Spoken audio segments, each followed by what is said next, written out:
अन्ना हजारे जी का बयान जो अभी आया है पत्र के मार्फत, और उन्होंने किसी मीडिया को भी बाइट दी है, वो बहुत ही सनसनीखेज है कि जिसका नाम लेकर के, जिनके साथ बैठ करके आंदोलन पे आपने उसी को धोखा दे दिया।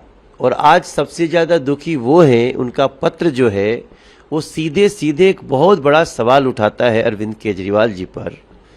तो इसके बाद तो और कुछ कहने को शेष नहीं रह जाता।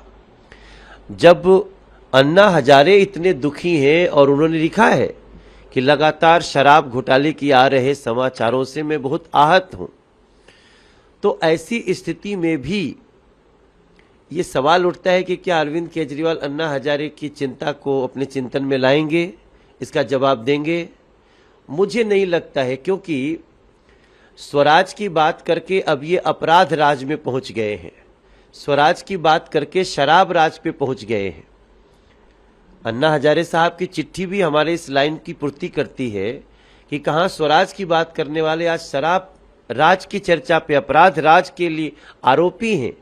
और ऐसे में मुख्य प्रश्न का जवाब देने की बजाय अरविंद केजरीवाल लगातार मुद्दे को डाइवर्ट करने में लगे हैं।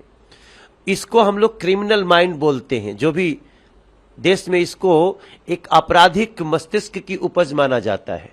ऐसे में अन्ना हजारे की चिट्ठी के बाद यह स्पष्ट हो गया है कि ऐसे अन्ना हजारे जैसे लोगों का भी अरविंद केजरीवाल जी के इस अपराध राज से मन खिन्न है और इसकी जांच तह तक जानी चाहिए और जो सत्य है वो जनता के सामने आना चाहिए। देखिए, जिसके ऊपर आरोप है, जो एक्यूज नंबर 1 है, वही इन्वेस्टिगेटिंग ऑफिसर बन के पीसी कर रहा है।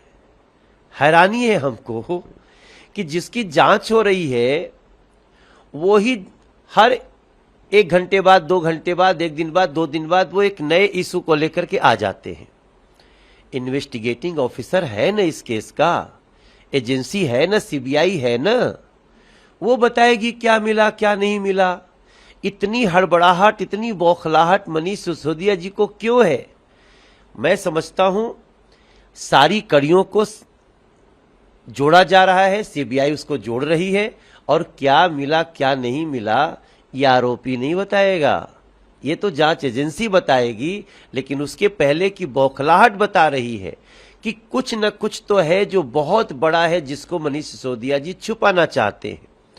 अभी दिल्ली में पंखा गिरने से एक बच्ची हॉस्पिटल में है, जीवन मौत से जूझ रही है, उसकी एक भी बात इन लोगों ने अपने विधानसभा में नहीं की।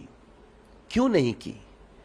आप शिक्षा व्यवस्था की बात करते हुए शराब घोटाले के मुद्दे को डाइवर्ट करना चाहते हैं, लेकिन वहीं जब आपकी कड़ी कुंडी की छत गिर करके एक बच्ची उसकी जान पे बन आती है, आप उसकी चर्चा भी नहीं करते हो।